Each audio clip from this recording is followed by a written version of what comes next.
আসসালামু আলাইকুম সবাইকে ইএসপি ক্লাসে আবার একবার শুভেচ্ছা। আজকে আমরা যে টপিকসটা নিয়ে আলোচনা করব এটা অত্যন্ত একটা গুরুত্বপূর্ণ একটা টপিকস, আর এটা বিশেষ করে প্যারাগ্রাফস নিয়ে আমি আলোচনা করব।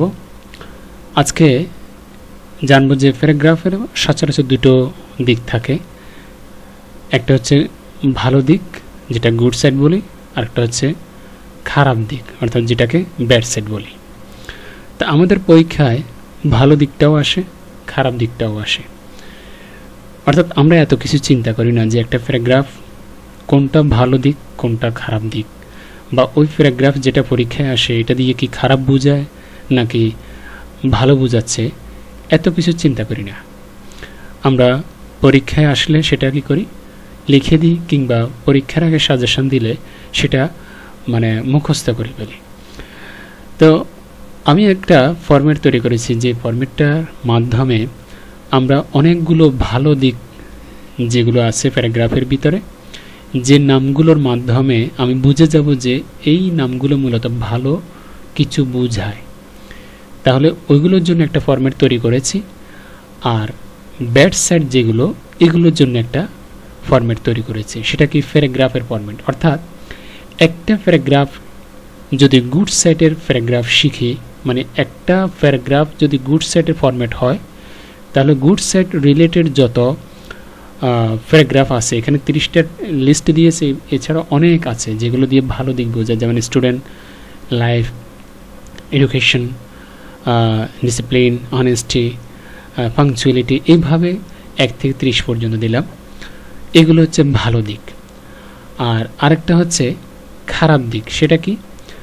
যেমন খারাপ দিক বোঝাচ্ছে bad company, laziness, drug addiction, smoking, environment, pollution, wasting time, dishonesty, corruption, এগুলো সবগুলো কি খারাপ দিক। তো এই ভালো দিক এবং খারাপ দিক দুটো চিন্তা করে মূলত একটা ফরম্যাট তৈরি করেছি, যে ফরম্যাটটা শুধুমাত্র পরীক্ষা যেটা আসবে সেটা আমি ওই ফরম্যাটটায় খালি জায়গায় যেখানে থাকবে সেখানে বসিয়ে দিব। এটা কি? যেমন এটা একটা প্যারাগ্রাফ, এটা গুড সাইড, এটা গুড সাইড সম্পর্কে লেখা হয়েছে। তো এটা একটা ফরম্যাট। মনে করো যে তোমার পরীক্ষায় গুড সাইড ক্লিনলিনেস আসছে অথবা ফ্রেন্ডশিপ আসছে। এখন তুমি একটা ফরম্যাট শিখে যাতে করে সবগুলো এই ভালো দিকের যত প্যারাগ্রাফ হয়, ওই প্যারাগ্রাফগুলোর ভিতরে সেটা 100টাও যদি হয়, 200টাও যদি হয় ভালো দিক দিয়ে, ওই 200টা প্যারাগ্রাফ শিখা কারো পক্ষে সম্ভব নয়।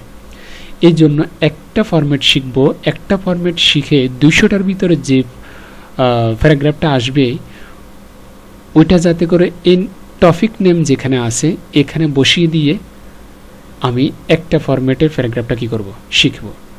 মনে করো পরীক্ষায় তোমার 30টা শিখে গেছ প্যারাগ্রাফ, এটা কারো দ্বারা সম্ভব না 30টা শিখা প্যারাগ্রাফ, তো একটা শিখব। এখন এই 30টার ভিতরে যে কোনো যদি একটা আসে পরীক্ষায়, তখন আমি যখন একটা শিখব, এই একটা শিখে যেখানে টপিক নেম আছে, অর্থাৎ পরীক্ষায় আসলে মনে করো যে ফ্রেন্ডশিপ, এই টপিক নেমের জায়গায় ফ্রেন্ডশিপটা কী করে দিব, বসিয়ে দিব। আর কিচ্ছু চেঞ্জ করা লাগবে না, যেখানে যেখানে টপিক নেম আছে এখানে এখানে টপিক নেমটা বসিয়ে দিব, কিচ্ছু পরিবর্তন করা লাগবে না।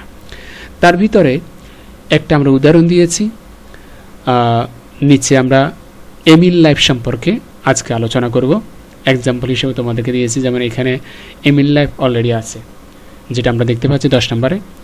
তো তুমি যেই এই 30টা এখানে লিখে দিয়েছি, এছাড়াও যেইটা সম্পর্কে গুণবাচক কিছু বুঝাবে, ভালো দিক বুঝাবে, ওই প্যারাগ্রাফগুলো ওই নামগুলো সহ তুমি লিস্ট করে এই ফরম্যাটটা ব্যবহার করে তুমি কি করতে পারবে, পরীক্ষার খাতায় লিখতে পারবে। শুধুমাত্র টপিকটা চেঞ্জ করে দিবে, অর্থাৎ যেটা তোমার পরীক্ষায় আসবে ওইটা শুধু বসিয়ে দিলেই হবে খালি জায়গায়, ঠিক আছে, যেখানে শূন্যস্থান থাকবে। এইভাবে তুমি ব্যবহার করতে পারবে। আরেকটা হচ্ছে খারাপ দিক। আগে আমরা ভালো দিকটা দেখি। এমিল লাইফটা মনে করো যে আমরা এখানে লিখেছি, এটা কি বোঝাচ্ছে সেটা আমরা বাংলা অর্থ সহকারে পড়ি। যেমন এমিল life is a very good habit or quality that helps us to lead a happy and successful life. যে আমরা এমিল লাইফ বলতে কি বুঝি? লক্ষ্য, জীবনের লক্ষ্য। জীবনের লক্ষ্য হলো একটা ভালো একটা দিক বা অভ্যেস বা গুণ, যেটা আমাদেরকে আমাদের জীবনের সফলতা এবং সুখ বয়ে আনে। কীভাবে আনতে হবে? এদিক দিয়ে জীবনের লক্ষ্য যদি আমাদের ঠিক থাকে, তাহলে এই এমিল লাইফটাই আমাদের কি করে? জীবনের সফলতা এবং সুখ আনতে আমাদের সহযোগিতা করে। ইট teaches us discipline, honesty and responsibility. এটা আমাদের শৃঙ্খলা, সততা এবং দায়িত্ববোধ শিক্ষা দেয়। কিসে? এই এমিল লাইফের মাধ্যমে। এই এমিল লাইফটা যদি আমি লক্ষ্য ঠিক করি, লক্ষ্যে যখন আগাবো, তখন এই লক্ষ্যে আগানোর মাধ্যমে আমার জীবনের ডিসিপ্লিন ঠিক থাকবে, আমার জীবনের সততা ঠিক থাকবে, আমার জীবনের দায়িত্ব ঠিক থাকবে। আর সেটাই মূলত আমাদেরকে শিক্ষা দেয়। এই জন্য বলা হয়েছে এমিল লাইফটা আমাদের কি শিক্ষা দেয়। ঠিক আছে? A person who follows এমিল life becomes respected and loved by others. যে ব্যক্তি এমিল লাইফ অনুসরণ করে, জীবন চলে, অর্থাৎ জীবন চালায়, এমিল লাইফ অর্থাৎ জীবনের লক্ষ্য ঠিক রেখে জীবনটা পরিচালিত করে, এবং সে কি হয়? অন্যের দ্বারা সম্মানিত হয়, ভালোবাসার পাত্র হয়। It helps students to study properly and make a bright future. এটা স্টুডেন্টদের পড়াশোনা সঠিকভাবে করা এবং সুন্দর একটা উজ্জ্বল ভবিষ্যৎ তৈরি করতে সাহায্য করে। It also builds good characters. এটা আরও ভালো চরিত্র গঠনে সহায়তা করে। And teaches us moral values. এবং আমাদেরকে নৈতিক মূল্যবোধ শিখায়। এমিল life brings peace and happiness to our family and society. এমিল লাইফ শান্তি এবং সুখ আমাদের পরিবার এবং সমাজে কি করে? ফিরিয়ে আনে। এমিল লাইফ বলতে আমি কি বোঝাচ্ছি? জীবনের লক্ষ্য। লক্ষ্য যদি ঠিক থাকে, তাহলে সব কিছু তোমার কি পরিবর্তন হয়ে যাবে। এটাই মূলত মিন করতে চাচ্ছে। Everyone should learn and practice এমিল লাইফ in daily life. প্রত্যেকের উচিত এই এমিল লাইফটা কি করা? দৈনন্দিন জীবনে অনুশীলন করা, প্র্যাকটিস করা। ঠিক আছে? কিভাবে জীবনের লক্ষ্য ঠিক রাখা যায় বা জীবনের লক্ষ্য অনুযায়ী চলা যায়। If we follow এমিল life sincerely, our life will be successful, peaceful and full of joy. যদি আমরা এই এমিল লাইফটা আন্তরিকভাবে অনুসরণ করি, সিনসিয়ারলি হয়ে, কর্তব্যপরায়ণ হয়ে যদি অনুসরণ করি, দায়িত্বশীল হয়ে যদি অনুসরণ করি, our life will be successful. আমাদের জীবন হয়ে উঠবে সফলময়, পিসফুল, শান্তিময় অ্যান্ড ফুল অফ জয় এবং আনন্দে পরিপূর্ণ। এটা হচ্ছে আমাদের এমিল লাইফ দিয়ে করা আমাদের গুড সাইড প্যারাগ্রাফের প্যাটার্ন। ওকে, এখন আলোচনা করব আমাদের ব্যাড সাইড প্যাটার্নের অংশটা নিয়ে। সেটা কি? ব্যাড সাইড প্যাটার্নের ভিতরে আমরা একটা এখান থেকে যে কোনো একটা বাছাই করতে পারি। তোমরা যে কোনো একটা মানে বলতে পারো। আমি মনে করো যে এখান থেকে ধরো 25 নম্বর মানে লোডশেডিং, এটা দিয়ে করি। তো প্যাটার্নটা কি? প্যাটার্নটা আমরা দেখতে পাচ্ছি, আমরা পড়ার সময় আর একবার দেখব। অর্থাৎ ব্যাড সাইডের ভিতরে যেটাই আসুক, যেই প্যারাগ্রাফের মাধ্যমে, যেই নামের মাধ্যমে, কর্মের মাধ্যমে খারাপ দিক তুলে ধরা হবে মানুষের, সমাজের, পরিবারের জন্য, ওইটাই মূলত ব্যাড সাইড। ঠিক আছে? তো ওইটা আসলেই ব্যাড সাইড নিয়ে যদি আসে তখন আমরা এই প্যাটার্ন ব্যবহার করে এই প্যাটার্নটা মুখস্থ করে ফেলবো। এটা ব্যবহার করে শুধুমাত্র টপিক নেম যেখানে লিখে আছে ওইখানে ওই নামটা বসিয়ে দিব, ব্যাস আমাদের হয়ে যাচ্ছে, আর কিছু পরিবর্তন করার প্রয়োজন নেই। আসো আমরা লোডশেডিং নিয়ে করে দেখি এখানে কি বলা হয়েছে। এক্সাম্পল হিসাবে load shedding is a bad problem that harms both people and society. Load shedding আমরা যেটাকে যে বিদ্যুৎ বিভ্রাট, তো লোডশেডিং হলো একটা খারাপ একটা দিক যেটা আমাদের মানুষ কিংবা সমাজের উভয়ের জন্য ক্ষতিকারক।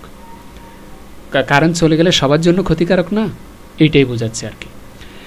ইট ডেস্ট্রয়স পিস, কারেন্ট চলে গেলে আমাদের এটা কি করে দেয়, শান্তি নষ্ট করে দেয়, সুখ নষ্ট করে দেয়, অ্যান্ড কমফোর্ট এবং আরাম নষ্ট করে দেয়। Many students and young people are affected by it, অনেক ছাত্রছাত্রী রয়েছে এবং যুবক যুবতী রয়েছে যারা এটা দ্বারা কি মানে তোমার ক্ষতিগ্রস্ত হচ্ছে। And can't study or work properly, এবং সঠিকভাবে তারা সময় মতো পড়াশুনো করতে পারে না, কাজ করতে পারে না সঠিকভাবে।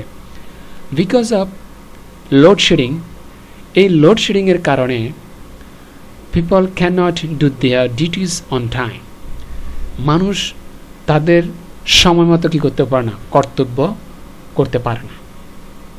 অ্যান্ড কর্তব্য বলতে মানে ডিউটি আর কি, ডিউটি করতে পারে না, কারণ নাই কীভাবে চাকরি করবে, কীভাবে কাজ করবে, এটা বোঝাচ্ছে। And fail to finish important task, যে কাজকর্মে ব্যাঘাত ঘটাচ্ছে, কাজকর্ম বন্ধ হয়ে আছে গুরুত্বপূর্ণ কাজগুলো, এগুলো বোঝাচ্ছে। It also creates many problems in families and in the country, এটা এছাড়াও অনেক ধরনের সমস্যা সৃষ্টি করে, যেমনটি রয়েছে পরিবার এবং দেশের ভিতরে।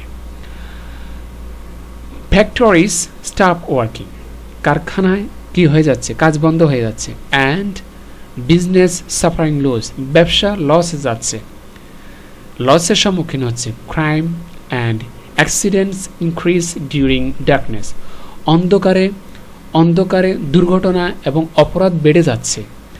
Everyone should understand that load shedding is harmful for both personal life and national development, প্রত্যেকেরই উচিত বা প্রত্যেকেরই বোঝা উচিত যে লোডশেডিং আমাদের ব্যক্তিগত জীবনে এবং আন্তর্জাতিক উন্নয়নে মারাত্মক ক্ষতিকর।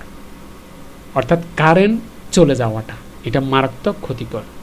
We must try to reduce load shedding, আমরা অবশ্যই লোডশেডিং যাওয়াটা কি করতে হবে, কমাতে হবে।